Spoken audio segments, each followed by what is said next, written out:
ষোলো বছর আমি এলাকার বাহিরে, আমি বিএনপি করার কারণে 18টা মামলা খাইছি, শুধু রাজনৈতিক মামলা।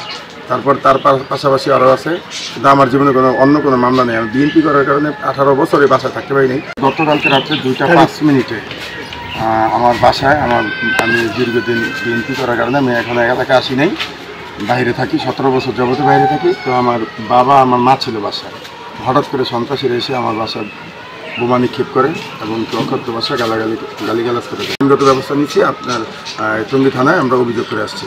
ওসি সব বলছে আজকের মধ্যে এরা দ্রুত গতিতে এটা ব্যবস্থা নেবে।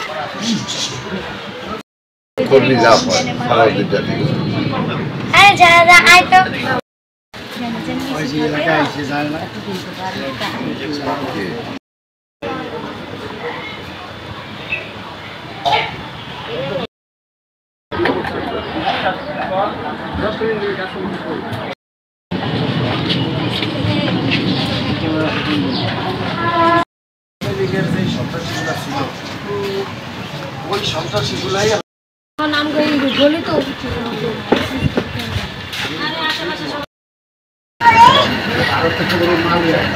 15 বছর ঘরে রইতে হয়। 017